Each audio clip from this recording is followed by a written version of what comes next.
So again, it's only internal to you. The recording won't be for anything to do with MABS. So welcome everybody. My name is Gwen Harris and I'm the regional manager here in North Dublin MABS. And so this morning's session is going to be it's going to be very generic because I do want to capture as much as I can for everybody. What I'm going to look at is kind of what MABS is very briefly and what we do, and then get straight into budgeting and financial well-being, and we go from there. So what I would hope from today is that even you might come away with nothing new except a bit of confidence that you're doing a really good job with your own budgeting, or you might come away with little tips or something like that. So hopefully. So I do have the question. Sorry, I just realized I don't think I'm starting. I don't think I'm sharing. But I do my presentation when I find it to share with you. It does come across. I do have it as question mark financial. Now, sorry. Now you should be able to see now. Should be able to see my screen. Miriam, if Sorry, you we can. can do. Yeah, sorry, Yeah, we can see it. perfect. That's great. Thank you. Sorry. So I have a let's talk money question mark because I think the reality is that we don't talk money. It is a very taboo subject. As I said, I'm in MABS 30 years this year, and I still meet people who don't want to talk about money, absolutely. And from a MABS perspective, what happens for us is that we see people who, because of shame and guilt and our feelings around money, they might have never talked to anybody about their financial situation, and sometimes they mightn't have known where to go for help. So we meet people when they're very far into debt or the legal action against them for the debt. So the if I had a magic wand, it would be that there would be no shame and guilt about talking about our money, but we're just not there yet. So that's why I do have the 2 question marks there. So I'm going to talk about financial well-being, and I'm going to talk very generic what that means, because I think that lately, in particular, financial well-being and financial literacy are new terms that are being used all the time. But what do they actually mean? So who or what is MABS? Again, I'm going to do this very briefly. So for anybody who doesn't know, it stands for the Money Advice and Budgeting Service. And we do exactly what it says on the tin. We deal with people who are currently in debt, with their struggling currently, or people who feel that they might get into debt, or people who just want to save. So we deal with everybody. And I'll go through a little bit more of what the service does in a second. We are free, so we're government funded. We're fully government central government funded, and we are in the European perspective. We're quite lucky. There's new legislation only out next year, to be enacted by next year, and Ireland is one of very few countries that has free debt advice service for people already. But other member states now are going to be playing catch up, but we're very lucky. And with a peer review that was done previously, we were seen as one of the best models in Europe. So it's something to be very proud of. And for us, free is really, really important. Somebody who's struggling doesn't need to be paying for a service. Independent, we do receive government money, but we're independent of government. We do work with banks and service providers and local authorities, but we're independent of everybody. We're in the middle. But the next word is the most important word for me: non-judgmental. So I've mentioned how we feel about money, and we meet people who are feeling shame and isolation, and all negative thoughts around their money. And people don't need to be judged. They're already judging themselves. This is my own experience. So when somebody comes to us, we're not judging how people have come into difficulty or what situation has happened for them. We might have to ask questions. So if you got in contact, or if you were going to refer somebody to get in contact with us, we do have to ask questions to build us a picture to see what has happened for somebody to come to need our service today. And then it helps us build a future plan as well. So we ask questions, but again, with no judgment. We're literally putting a puzzle together in a way just to see where the best place to go is. So as I said, we work with people who are currently working with problem debt, or else people who are in danger, or just want to never or plan, or kind of work out a budget. So MABS is for anybody who wants to access our service at any time. and people can access us in a different number of ways. So if I go to the last option here, which is our website, mabs.ie, and this is a free site, obviously, to everybody. And on the site would have some, like the contact details for the service, for the helpline, the addresses of local offices. But then it has some tips and tools, and we do some blogs every week, like, kind of what is buy now, pay later, and explaining what a buy now, pay later is. And we kind of try to dispel the mystique around some of the kind of financial terms and products that are out there. Social media linked to the website, we kind of promote a little bit on social media as well, and that's just to kind of maybe reach a different cohort of people. And then we have a national helpline, and the national helpline is, the number is there. It's a 9 a.m. till 8 p.m. service, and that's to help kind of capture people who might be working and need a bit of privacy to make a call to us after work, or when the kids are gone to bed or otherwise. And the helpline can do a few different services, or provide a few different services. We can give people just information to, maybe they need signposting to where to go. Maybe they need to contact the welfare or revenue or otherwise, and we can signpost them. We can also give people self-help material, which would help people to contact their creditor if they needed to. And we give template letters, and we'd support people. We ring back and say, how are you doing? Or we do what's called a warm referral. So if you rang the helpline, or somebody rang the helpline and they really had a critical situation happening, or they just weren't in a space to be able to deal with things themselves, the helpline does what's called a warm referral to one of our local offices, where somebody then would meet with a money advisor in person, and they, or sorry, in person or now online as well. And they have a one-to-one where the money advisor can help to advocate or negotiate with the creditors on their behalf. So I'll talk a little bit in 1 second about what debt solutions are available to people. And just the last point is, MABS is over 30 years now old. We started as a pilot phase, but as a pilot, then we could see merit that we did need the service nationally, and it has grown to what we are today, which is great recognition. But I think it's not a negative thing. Some people think, oh, MABS is big now, we have such problems in the country, and actually we don't. It's preventative as much as it is helping people deal with debt currently. But what we do on a practical level. So our whole aim, our full objective, is to empower people to regain or gain control of their finances. So regain, so somebody who's maybe had a little bit of difficulty to get back on track, or gain, maybe for somebody who's a young person who's not been out living on their own, and maybe we want to help them to do a budget to kind of control their finances when they move out for the first time. We do this through practical budgeting and money management skills. So one of the things I'll do today is I'm going to do my own budget, and show you kind of how we would work the process for somebody. And then it's something that we can take away and do ourselves. But a lot of the times what biggest part of our work is advocating or mediating between the person who owes the money to their creditor, or the person they owe the money to. Very often I would be the same. If I owed somebody money, I don't necessarily want to ring them, because I'm straight away feeling on the back foot, where we can do it here, and it just gives people peace of mind. And plus we can make sure that all rights and entitlements are upheld, especially in debt collection. The other thing then is we raise awareness of debt issues in the local community, but we do this through education sessions and networking sessions. So one of the biggest things is that we kind of get out and make sure that people know about our service.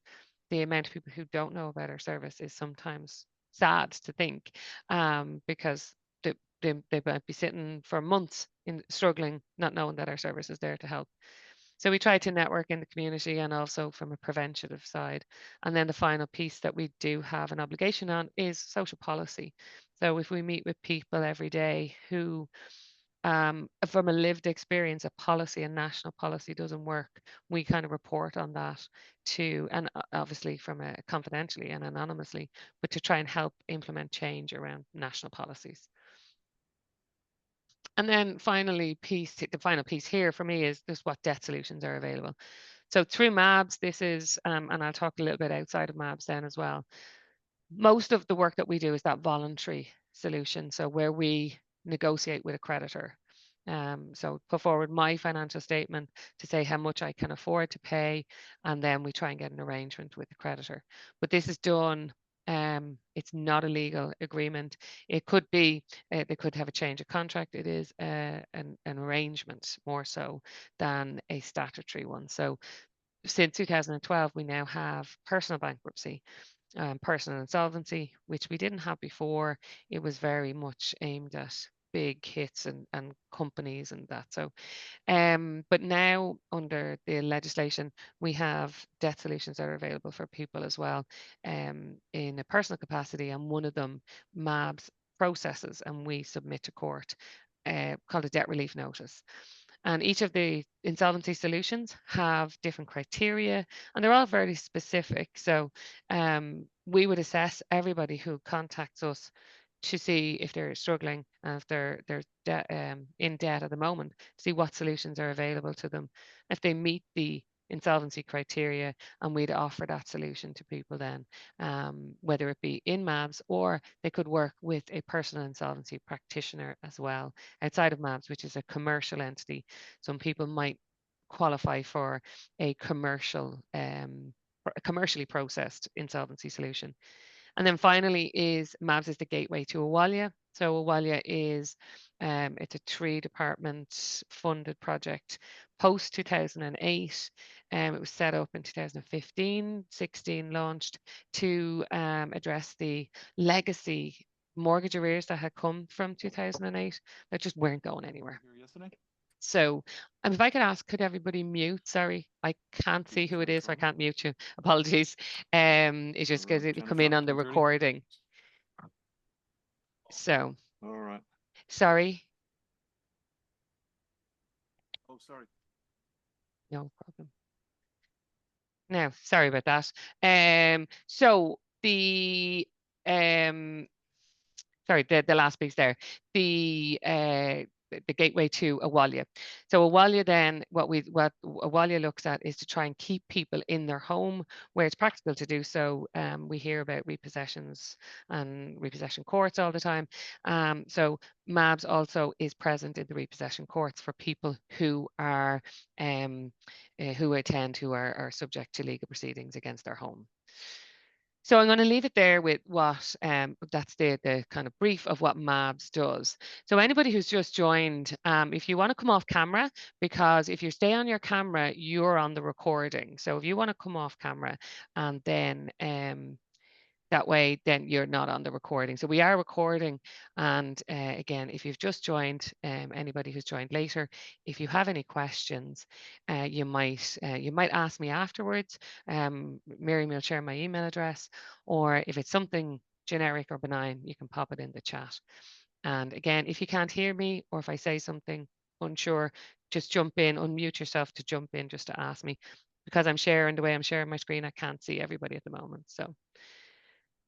So just very briefly before we begin, and this goes back to how we feel about money. So comparison is a thief of joy in every aspect, and particularly in money. And where we see this is if you see somebody with a brand new car and you're comparing your older car, you start to feel crappy about your car. Right. So if you look here and it's a very simple picture, and I don't mean it to be too kind of dismissive, but on the left-hand side of the screen there, you'll see I have my 1 scoop ice cream and I'm very happy. And now all of a sudden somebody else comes up and they have 2 scoops and a cherry on top, and now I'm no longer happy with my ice cream.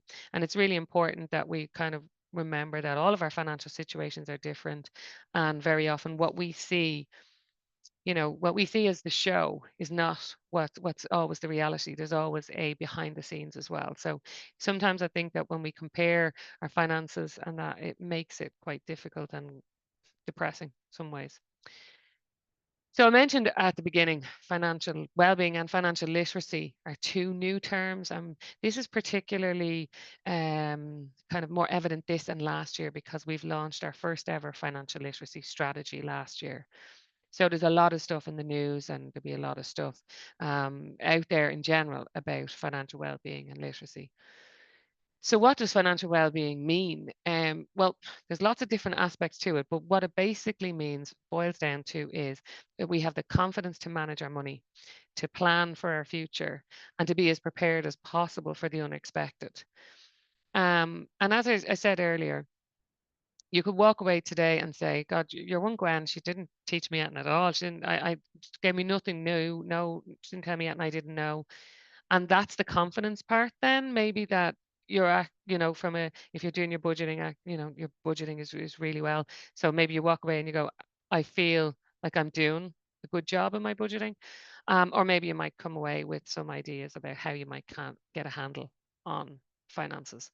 So the core and center of financial well-being, how we achieve it, is through budgeting and doing a budget. And it sounds so boring, and when we think of budgets, we kind of think a lot of finances, and we think of accounting, and we think of Excel, or whatever comes into your mind. But I'm going to talk in a minute. I'm going to go do my own budget, as I mentioned, and talk through the process of that. But from a financial well-being perspective, there's two aspects in the future and two today. So the two today, that I have security, control over my day-to-day and my month-to-month expenses. So that's saying that in my budget, I can provide for rent or mortgage, food on the table, and so on. But also the present freedom of choice is that I can put something in there for my quality of life. I could go to the cinema, I could meet my friends for a coffee or a drink or whatever. And they're really important because I'm paying for my everyday and I'm keeping a quality of life. And quality of life is what helps you keep your budget going. And then the two future pieces are, so one of them is the stay on the freedom of choice, but a future choice to stay on track and meet financial goals. So what I'd say is it's very important with financial goals that we have something to work towards, because in any goal, if you get up and you plod through the motions, we're not thinking, we're doing things subconsciously. Where if we have a goal, we've got something to work towards. But if our goal is too big, and we'll say in a financial perspective, if your goal is too long term, sometimes you can give up because you see no success in between. So it'd be important that we have a short term, medium term, and a longer term goal. So the short term could be, I'm going to try not to borrow for Christmas this year. Oh no, that could be the medium term. I'm going to try not to borrow for Christmas this year. The short term could be, I'm going to save 20 euros next month, from next month's salary. Or I'm going to get myself a treat at the weekend. That's my short term goal. My medium term goal is that I'm not going to borrow for Christmas. And then my longer term goal could be, I'm going to save to buy a new car, or I'm going to try and move out of home if I've not moved out of home yet. They're my longer term goals. But it's important to have short term goals to help us to keep the motivation going to get to our long term goal. And the last part about budgeting, our financial well-being, sorry, is the future security.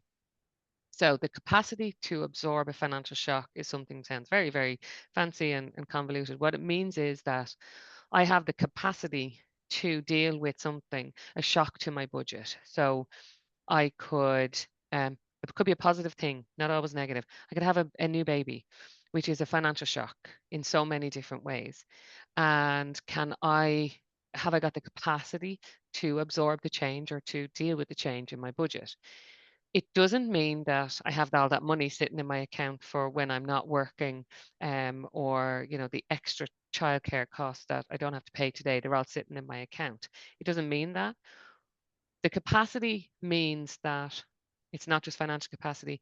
It's maybe I know where to go to look for help and support, or I know what changes I can make to help me to absorb that shock. So we'll all have shocks. It could be a fridge breaking down. It doesn't have to be a life-changing circumstance, but it could be a fridge. My fridge could break. That's a financial shock to me, and I need to know how to deal with it.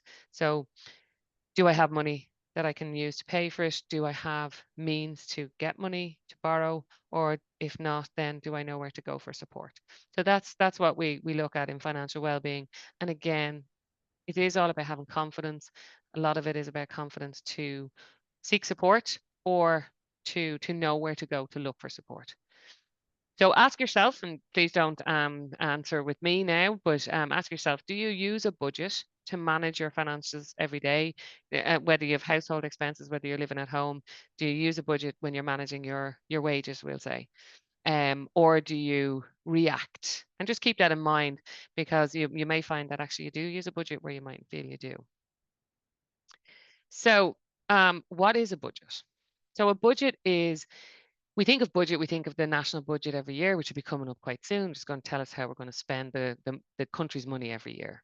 And it's quite big. Or we think of budgets and forecasts in companies and so on. But actually, a budget is just a story. It's the story of the money that comes into my house, and it's the story of what I spend it on and where it goes. And the best thing about it being a story is that I'm the author of that story, or at least I'm a co-author of that story. So I can make some changes as I need to. Might not be able to change all parts of the story, but might be able to change some of it, could change some of my spending or change my income.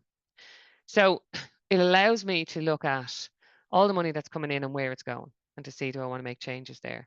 If I'm paying a debt, how much can I afford to pay it? And this is the piece that I mentioned that MABS does with people. We work out how much is realistic to pay back a creditor, and then how we can plan for the future.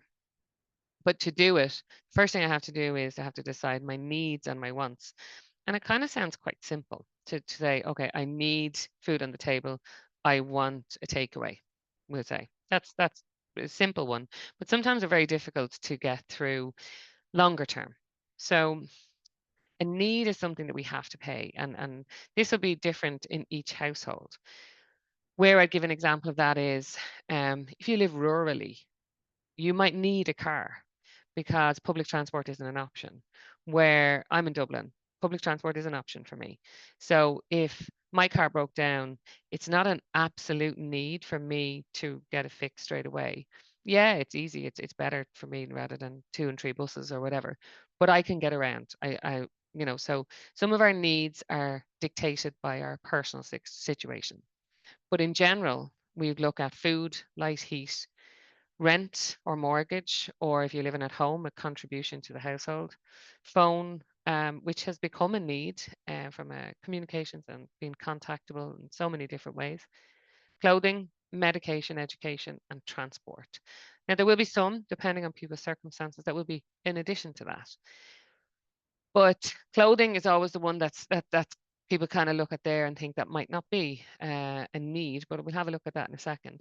So a want is something that I don't really need now, but I know I want to save towards and treat myself to. So again, holidays might be an example of that one. So if we look at clothes is one thing that and in the 30 years that I'm working with people and their budgets, when we're doing budgeting, people will always want to take out clothes or just bring it down so low that they buy it once a year or whatever. But that's not the reality. And I'm old enough for people to be saying that, oh, they don't make them like they used to. And in general terms, a lot of clothes is not as long wearing as it used to be. But the reality is that we do have to buy clothes, even if you think about a pair of socks or anything like that, and because you're working, having to be presentable to work as well. The question here is it in a need I have to be clothed, but is it a want that luxury brands might be a want. Now, if I can afford the luxury brands, that's in my budget, that's fine. But now we have so many other options. We have Vinted. For anybody who doesn't know Vinted, it's a platform where you can buy secondhand clothes or you can sell on your own clothes. So it gives you both an income, but also a cheaper, reduced cost for clothing. And it's looking at that circular economy where we are hopefully reducing down what clothing that would be going on the landfill. There's charity shops swapping clothes. There's lots of different options. So when you're going through your budget, there will be some things that you're kind of going to look at. And social is another piece where, again, my experience is that people will cut out social altogether and they'll have nothing in there for a cup of coffee to meet a friend or to go to the cinema or a takeaway. And they are so important in our budget because that's what helps it make it a sustainable long-term budget, something that I have a treat in within reality. If I If I owe my creditors and I'm spending more on my nights out than I am paying back my loan, I have to check myself there.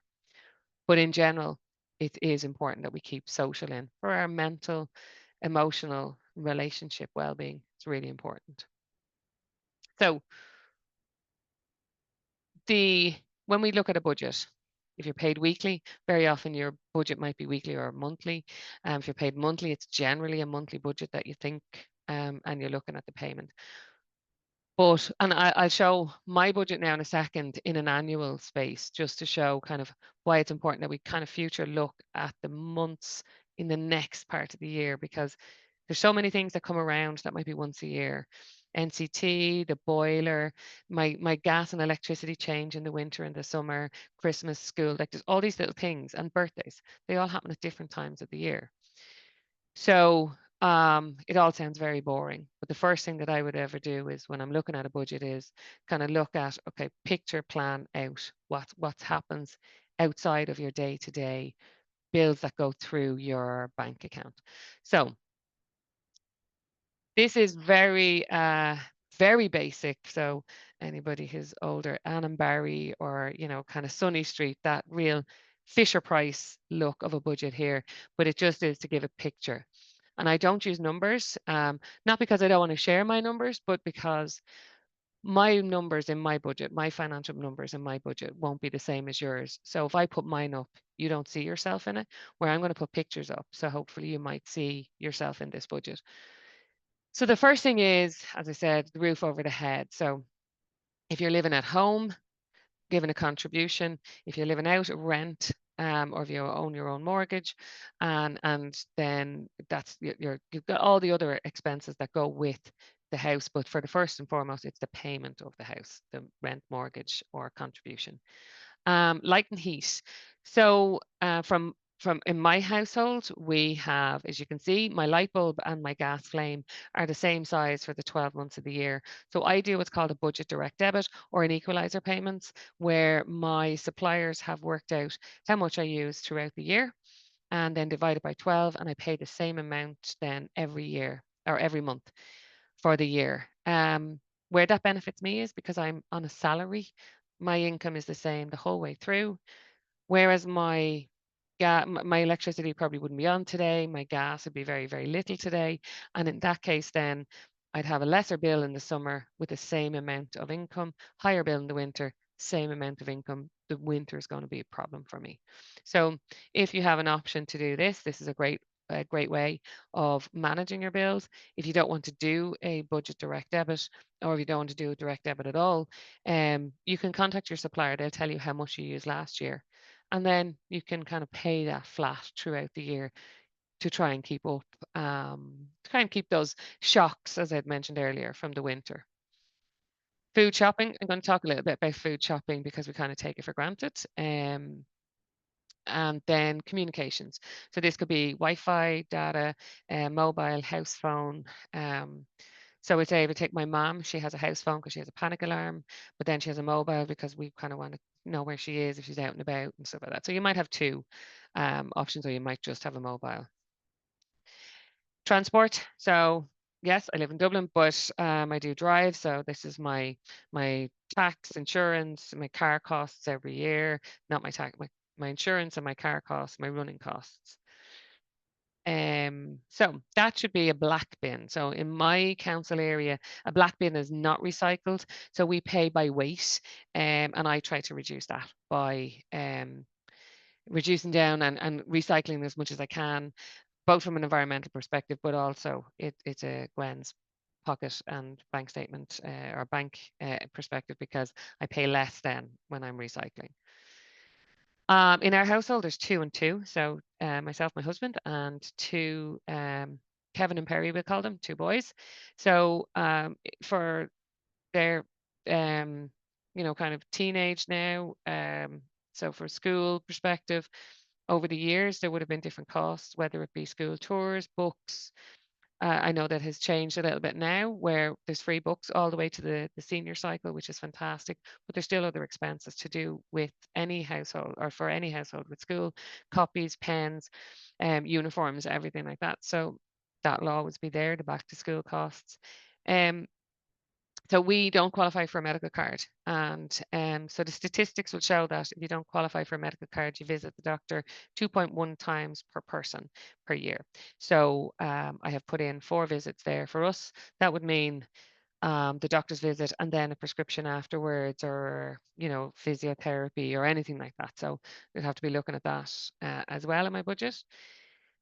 Bought my house in June, so my TV license is due in June, my house insurance is due in June, and then I bought a car in June as well, so my tax renews in June. So didn't think that through.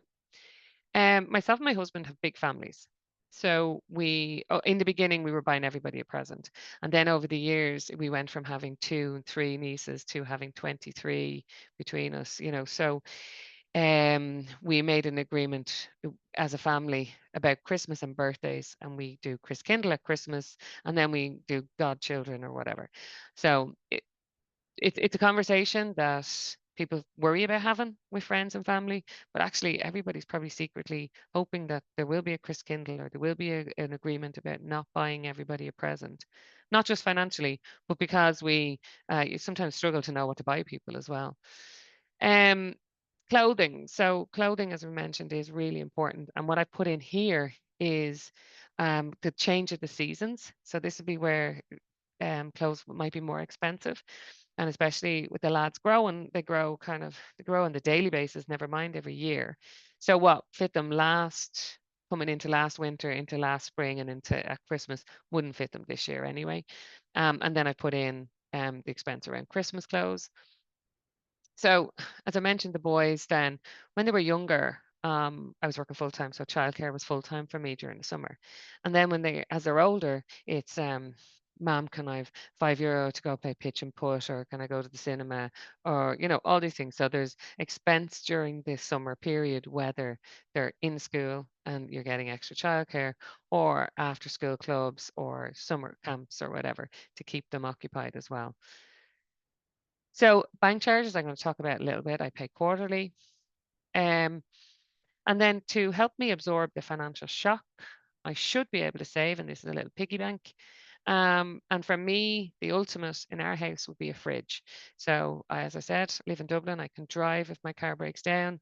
I can hand wash my clothes, not ideal, but for our family with 2 teenage boys, not having a fridge and them, you know, going to shop every day, that would be the most expensive thing, the big hit for us. So my buffer, if you want, is that I'd always want to have some money there for a fridge if my fridge broke. So if we can afford to go on holidays, we try and go in June before all the younger kids get out and so on. So what you can see then is, and there's other small incidentals, but these are the big hits in my budget. So you can see then in February, I have some free cash. I have less expenses, same income, less expenses. And then in April and May, I have the same thing again.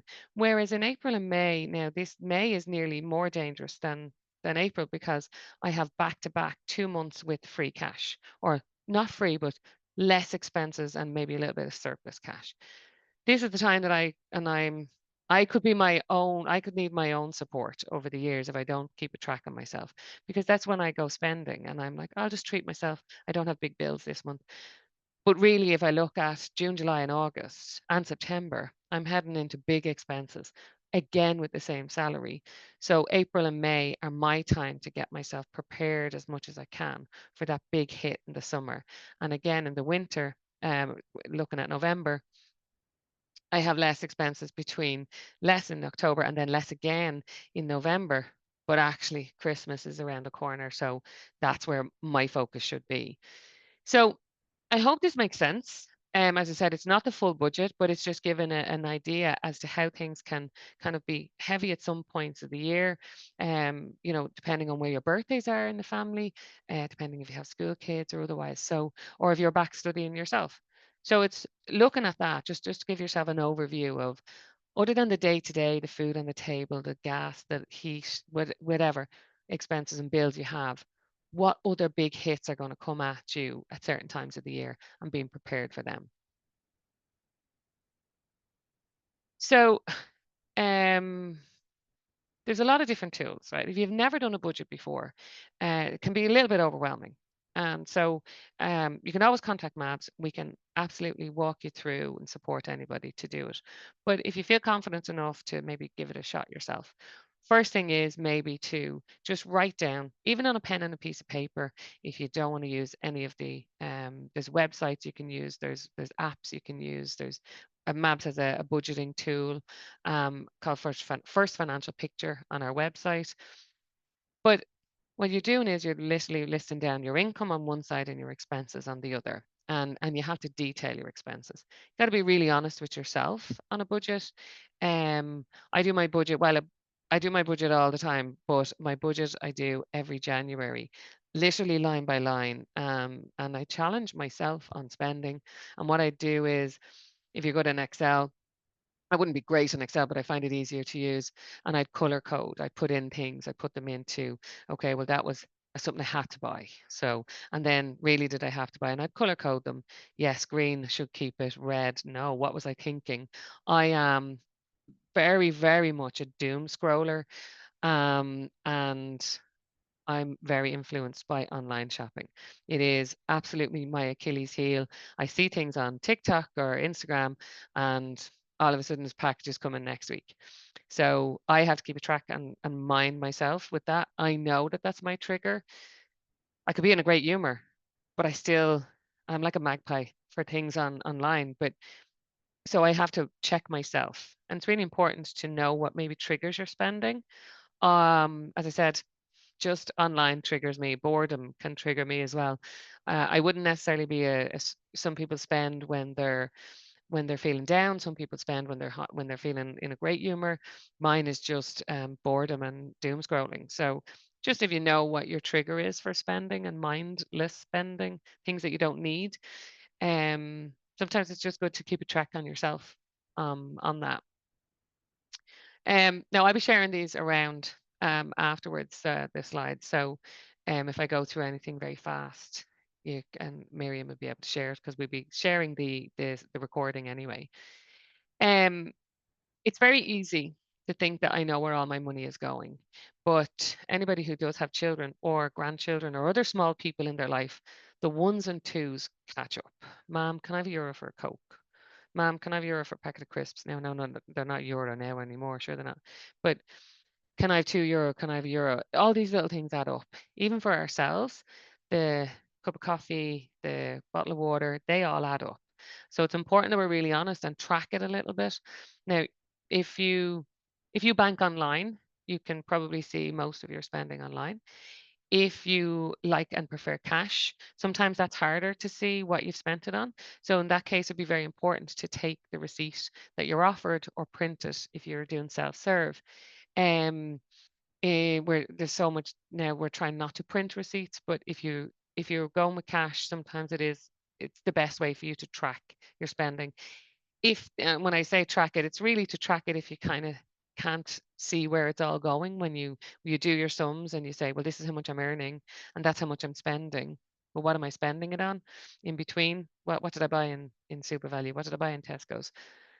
Sometimes it wasn't actually food for the week, it was something else. So it's important to just track it if you've never tracked, or if you feel you're losing control, to track. And it sounds so boring, I really get that, but it gives you an awful lot of control, and it does help you to make decisions, helps me to make decisions about what I want to spend my money on. And I'm always conscious, not everybody would have be in a financial situation where they would have or might not know where all the money is going.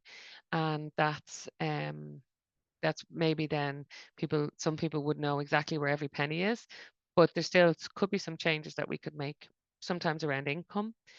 Um, Anybody who does have adult children, or if you have an adult child living at home, it's really important that a family contribution is made, because it just helps the household in general.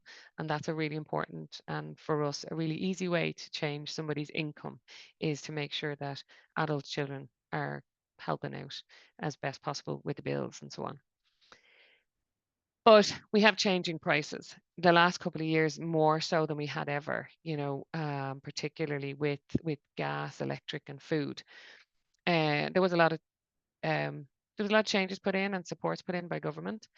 And since 2022, most of our budgets every year have announced a new maybe welfare support or tax support for people. So you might not qualify for something last year, but actually you qualify for it this year. So it's always important that we check our benefits, taxes and welfare to see, is there something else that I'm entitled to? There's new tax benefits. The other thing about tax is probably one of the most unclaimed tax relief we have is medical tax refunds that people can claim back every year, and you can go back for 4 years. But again, it's something that seemingly Revenue said is the least or the most underclaimed tax relief. So it's always important that we're looking at increasing our income as well in that way. And sometimes we take our tax for granted, and just, I don't know how many people read their wage slip and read your tax card when you get it every year, or your tax advisory, to see, have I got all my tax credits? If you don't work in the tax system, sometimes it's hard to know what are your entitlements. So it'll be always important just to reach out and ask. If you don't want to ask the tax office, you can ask Citizens Information Services or MABS, and people would help just to make sure you have all your rights and entitlements, all your income is there. So one of the things that I mentioned earlier about control. So control is really important in budgeting. But what's important within that is to recognize what's not in my control, because if I try to influence something that's not in my control, I'm going to get frustrated and really, really annoyed. So what's not in my control is the cost of the unit of electricity or gas. And we've seen this in the last number of years. It's gone up quite significantly. However, what is in my gift and my control is how much of that am I using? So can I reduce my usage?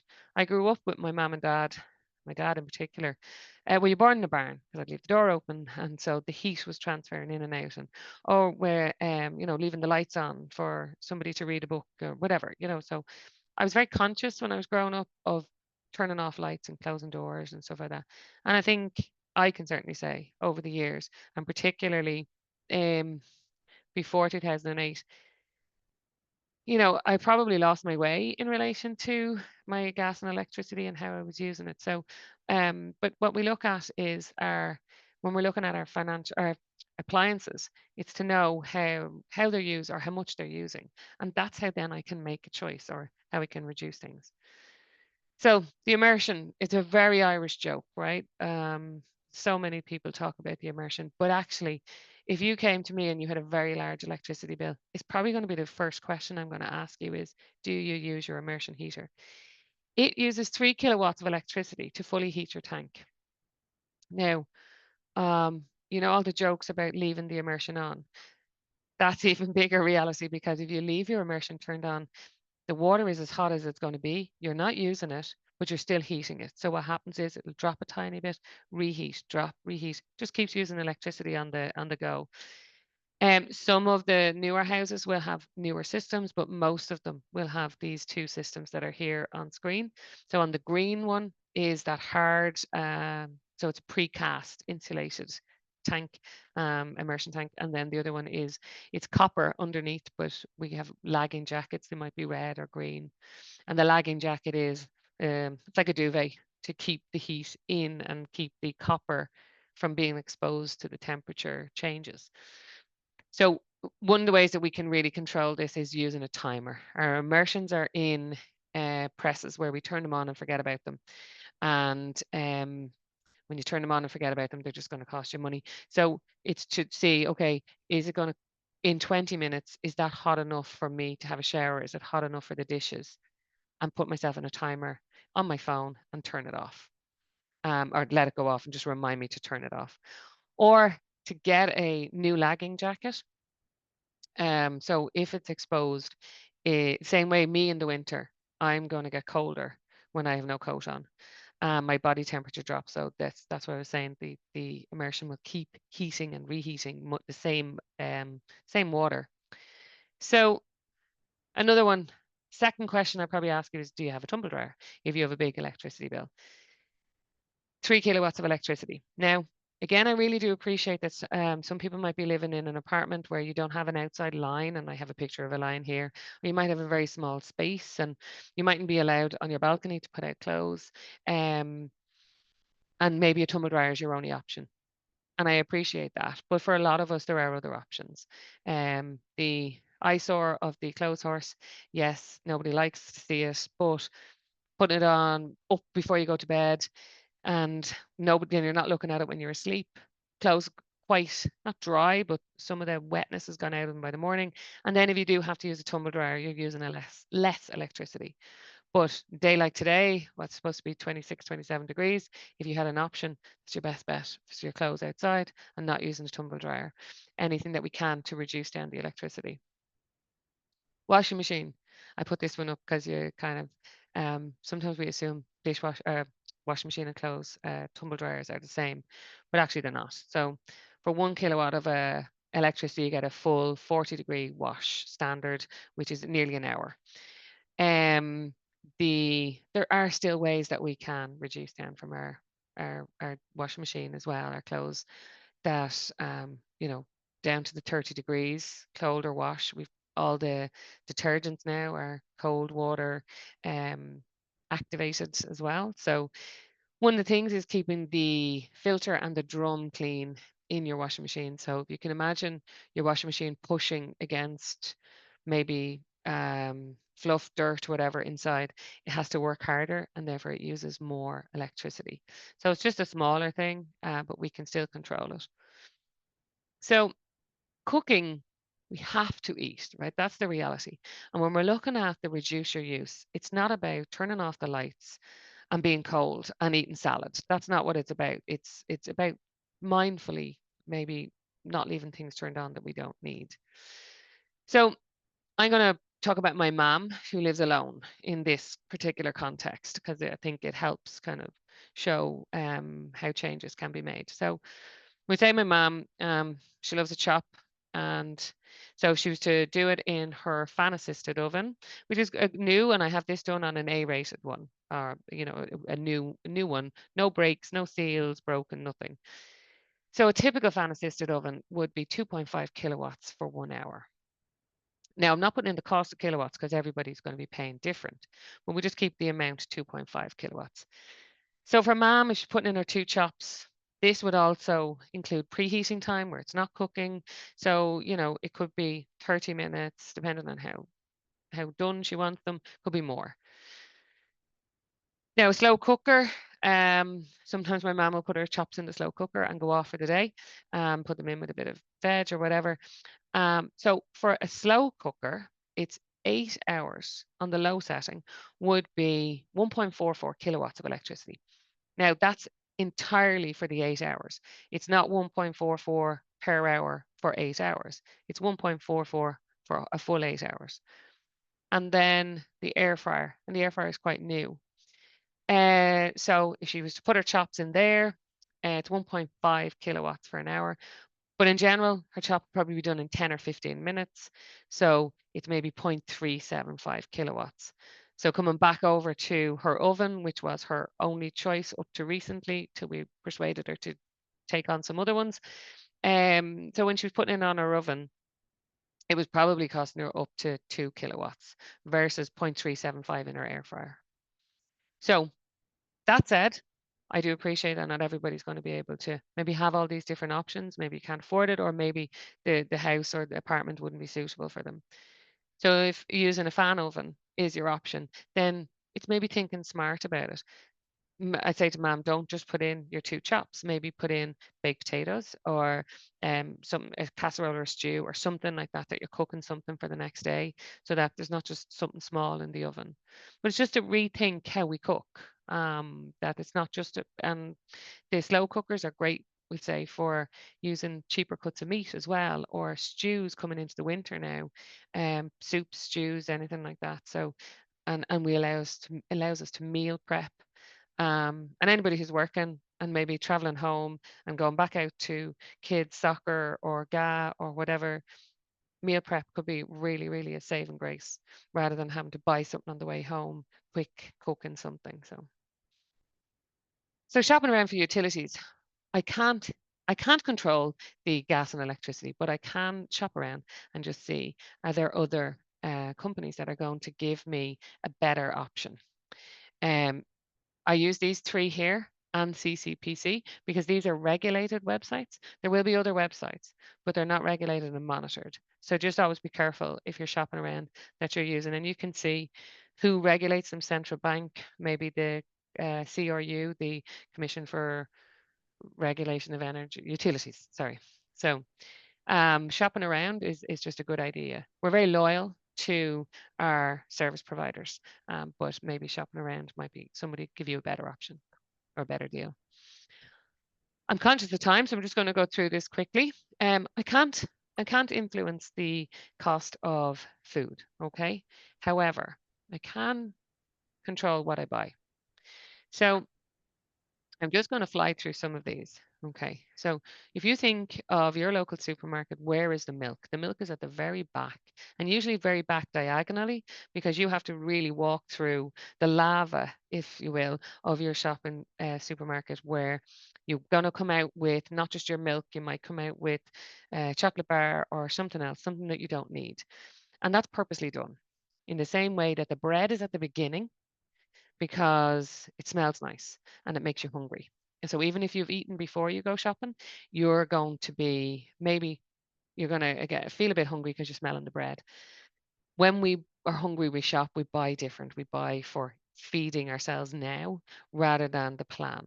So there are companies whose only job is to get more money out of me when I walk into the supermarket, and by setting it out so that I buy the most expensive things. So we'll say on the anything that's in female hygiene, so like shampoos and that, the expensive ones are at my eye line. So they're usually about 5'4", 5'5". For men, they'd be at 5'8", the more expensive ones, because we won't, but the marketers would probably know that we don't want to be bending down and looking up above and trying to reach for cheaper things. So the more expensive things are the ones that stand out to us. They're the easiest ones to get. Same thing around special deals. You'll always see them that are bright orange, bright yellow, because they catch your attention. You need them, you want them. Are they the best deal? Probably not. So there's one of the things that I just wanted to jump through that one on the reduce your food. So one of the things that we can do is to reduce our food waste. Again, from an environmental perspective. So if we think you're paying somebody to come and collect your refuse, but if you can reduce your food waste, you're going to be paying less refuse. There's lots of different ideas, suggestions around, not top to tail cooking, but leftover cooking ideas and stuff online. If anybody's into, kind of social media, there'll be a lot there. But there's some government websites as well, focused on reducing food waste. But this would be the I wanted to get to. Apologies. So this is probably one of the best things that came out of Europe in the last number of years. It's a comparison for me, a person in the supermarket. So what I can see is, and I don't know how visible it is for you guys, but here is Lenore. It's 309 per litre. So if I'm looking at Lenore, and then next door is Comfort, and next door is the shop brand, each of them will tell me how much it is per litre. So I'm going to be able to make a choice based on this, that it doesn't matter. I don't have to be doing my maths because one is a litre and one is a half litre. I'm actually going to be able to, somebody's telling me how much it is. This one is quite obvious, right? So this is 2 sets of toilet paper. The difference is the quality, but they're both 9-pack. So this one is not as obvious. So if I'm in a hurry, I'm budgeting, I'm going to go for the €4. And that is a 120 gram ham. But actually the other one is 245 grams, even though it looks dearer. So the cheaper one is actually 33 kilos or €33 per kilo. The dearer one is €18 per kilo. So not all things are equal, but these little small price comparisons are down the very bottom of the label. You sometimes have to look for them, but it's really a great way of making sure that you are getting the best value. So it's rather than us have to do the maths on it, and they have to display it, so you'll always know. I've talked about recycling. and water charges. So for anybody who still lives in a rural situation, you might still have your group water charges. Just very quickly, financial products. CCPC, so the Competition and Consumer Protection Commission. It's an independent website. We would use it quite a lot. It helps people to be able to compare all financial products. That is pensions, that is insurance, bank accounts. And bank accounts are a really big one. So when you're looking at bank accounts, now it's a little bit different now. So if you were looking at opening a new bank account, you want to see what they're offering, but also see how much their charges are. Have they got mobile banking? What's the charges? So I don't know how many people here would know what their bank charges are and how they're charged. So you've got 4 options on how your bank charges are charged currently. One is per transaction every time you use your card. Okay. And just to say, I'm talking bank charges rather than, say, Revolut or N26, any of the completely online banks or banking options. So you're either charged per transaction. So every time you tap your card, every time you put in your PIN, every time you take money out, they all have different charges to your account. Or you're charged a quarterly fee with unlimited or limited transactions. So you might be charged €6 or €8 for any transactions, or they generally have limitations where if you're overdraft or if something, a standing order or a direct debit fails, there'll be a charge there. But in general, there's just one fee. A reduced quarterly fee and a transaction fee. So that would be where you're paying a smaller amount quarterly, but also transaction fees as well. So, and then free banking with special conditions. To be honest, these are like unicorns. If you have one, try not to give it up. So years ago, you used to get, if you left €3,000 in your bank account a month, or each month you had 3,000, you got free bank charges. So if anybody does have those accounts, keep them because they're not out there now. And again, just to say, this is our own, and not our own, but this is the pillar banks. This would be the banks that actually have a physical presence here rather than the online options. But when you go on to CCPC, you can see the online options as well.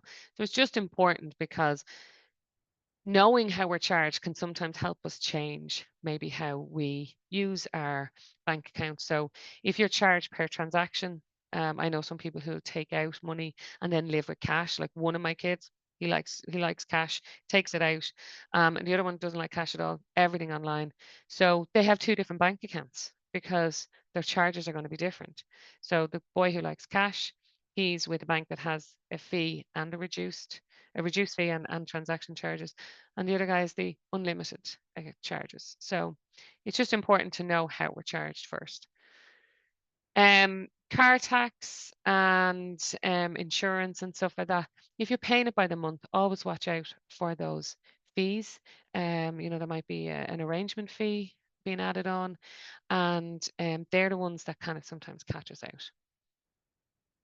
So just coming up to the last couple of slides, do appreciate it went a little longer than expected today, just with the changes. So never too early to get ready for Christmas. I do think that we think, Christmas is kind of, some people maybe online have already started to maybe get some things in. So there's probably 4 aspects for your Christmas that you'd be looking at. Food, because however you celebrate, depending on your religion and otherwise, there still is a festive food piece around Christmas. We're at home a little bit more. So you might be in work, whereas you're going to be at home, you're going to be eating a little bit more. People might be calling in to visit. So there's always that extra food. Gifts, clothes, and socializing. And socializing is really important to put in because there will always be a night out or a coffee or a meetup. And it's important then that we put them into those things. We look at, right, how much is it? How much can I afford in general for Christmas? And then divide it into those 4 categories. If you have any receipts and bank statements from 2024, it's a really good thing to look back and see, right, well, how much was it last year? What could I change about last year? And then divide it in the next couple of months. If I was talking about Christmas 26, I'd be saying keep all your receipts at Christmas. And then in January, when nobody wants to go out and it's really dark and miserable and depressing, make yourself even more depressed by going back through all your receipts and your budget and look at how much your Christmas cost you this year and say, right, well, what would I change? But you can still do that now, you know, through your bank statements and stuff like that and see how much you need to be prepared for. Having that conversation with family and friends, really, it is a great idea. Takes the stress pressure of what to buy as well away from it. So there's lots of different things that we can do in families to, you know, help reduce the pressure on each other, but also to make it a bit more fun. So if you shop with any of the local supermarkets that do cashback or vouchers that give you points back, like Tesco's, SuperValu, Dunn's, I think, can you save them between now and Christmas and help them with your Christmas shopping? Or the one of the girls I know, she actually keeps all the return vouchers. And she puts them on a gift card and she uses them then for her Christmas shopping. She did it last year. So I've done it this year. So all of my return bottles and cans, I've kept them all and I've put them onto a gift card for the shop that I do my supermarket shopping for Christmas. And that's yeah, it's interesting to kind of see because I know the €2 and €3, I probably wouldn't not miss it, but I wouldn't know where it goes each year or each week. So um the financial socialization. Anybody who's older enough to maybe remember this envelope is how you used to be paid. For anybody who's young enough and never seen it, that was where your wages came. You know, the outside was your pay slip. There was no GDPR, no privacy. Your tax, everything was written on it. And I remember this coming into the house because I remember my dad would hand it over to my mom and they'd work out the bills and then we go shopping. And that was what I remember. The bill box came out, money went in, and we went shopping. So I associated this envelope with that. Kids now, my kids, and I can say this, I'm very digital. I believe everybody should have access to cash, but I lose a lot of things, so I don't use cash. I'm on my watch on my phone. That's how I pay for things. Everything I have is in an email. My bills are on an app or an email. My kids got no exposure to seeing me counting out money, or like I had seen my mom and dad counting out money. And that kind of frightened me one of the days because I didn't realize, even though I was working in MABS at the time. So we're very invisible. So it's maybe having a conversation with kids to say, you know, not hiding it, not hiding money, not hiding the bills, because I think that adds to shame and guilt that they can take into their future life if we don't talk about bills. Doesn't have to be a scary bedtime story with them. Oh, look at the electricity bill, Gwen. You know, it's more just leaving a bill around. If you get them on email, print one every now and then so that it's in the house so that they know that there's bills behind it. And the same thing then around shopping. Make it a not invisible, just tap, you know, having a conversation around money, or if you can from time to time, pay for something with cash so that kids get to see that there's a cost associated. They're going to leave you with these few small ones. And again, I do apologize, I've gone over. So if we look at it going to work, okay, so the days that you're in the office or whatever, or if you're in 5 days, whichever. So if you look and you're going, and a shop brand bottle of water is about 150 if you're in town. It's 557 a year or 47. So can you bring your own bottle? Obviously, there's a sustainability thing from it as well. Use free refill stations. There's a lot popping up around the city. Maybe there's some in the office, or bring water from home. And then a takeaway cup of coffee. That would be my nemesis. It's 1,277 a year if I want to buy a cup of coffee every day to go to work. So maybe can I bring my own cup, my keepy cuppy, get a reduction on it, or bring my own coffee with me and then buy myself a treat once a week. Now, you could still go with the buying a coffee every day because that's my treat, absolutely. But these are things that if you want to kind of reduce down some and have a little bit of little savings if you need it. A single packet of crisps. So taking a pub crisp, a nice kind of, you know, luxury crisp. They're about €2 when you're standing by the till and you're getting them. But the 6-pack of the same crisps is $2.99 in a supermarket. So it's $3.64 a year if you were to buy your own. Now, I do know that the ones in the till, at the till in the shop, the single ones are 35 grams, and the ones in the packet are 25 grams. But am I going to notice 10 grams missing for the sake of 364 a year? No, it's probably 2 crisps. So these are just little ways. And then finally, so I mentioned about the re-return. It's amazing actually how many younger people don't realize that they can get the money back on it. I see it at football pitches. I see bottles all, kind of left, and a lot of the clubs are collecting them and getting the money themselves, which is fantastic. But particularly younger people don't really realize. And then we don't want to be seen walking around with our bottle bringing it home. But as much as we can, we should. And as I said, that idea about the putting it on a gift card, keeping it for your Christmas shopping is a genius idea. So this is my latest bugbear, and God, it really annoys me, is the charge for paper bags. So everybody's doing it now.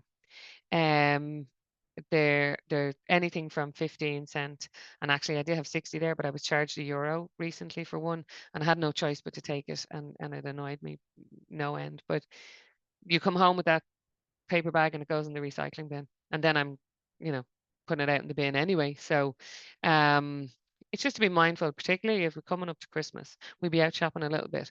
Can we maybe bring a a keep bag or something like that too? Mainly just because it just annoys me paying somebody for a bag that I'm going to put in the bin myself personally. So, and it came in really not slyly, but it wasn't announced like the plastic bag levy was announced. This was just, you're caught at the counter and they're saying, do you want a bag? And say, yes, please. That's 25 cents. Then you're caught, you're embarrassed. You don't want to say no, thanks. But, so it's to know that we're being charged. Takeaway cup of coffee, the loyalty schemes and the loyalty shops like Boots and so on. And again, a lot of people keep the Boots ones up for Christmas. And all of these things, while they do look really small, they're savings in my pocket, savings in your pocket, and little ways, and they're little wins that we can take back ourselves. So that's the details. I know this on a recording, and Miriam is going to send it out. But for now, I suppose if anybody has any questions that you're comfortable with asking, but what I'm going to do is I'm going to actually stop the recording so that if anybody did have a question that you wanted to ask, that you could, it's not recorded anymore. So, no, sorry. No. So, if nobody has any questions, I will, Miriam, I don't know if you're there. Yeah, no, I'm here. Yeah, I can see you there now. I will, Miriam, I'll send it on to you. I'll send you on the recording afterwards. Lovely. Yeah, and then I do have a QR code up there just for feedback if anybody has any, but I'll send you the link as well, Miriam, and Yeah. the feedback is only that if there was any ideas for suggestions or anything for change, then that's always welcomed. And So, if anyone has any questions, it's okay that I share your contact yeah, details with them, that they can contact you absolutely. directly. Yeah, absolutely. No, And the thanks. helpline is there. People can Yeah, go directly to the helpline as well. If somebody does have a query about their own situation or somebody that they know, you can go to the helpline as well. yeah. I know, and that's what I was just going to say. It's brilliant because that was excellent for giving like good and practical tips and even raising awareness of the different services that MABs have, because sometimes people mightn't be aware of, because I used to work in the Insolvency Service of Ireland.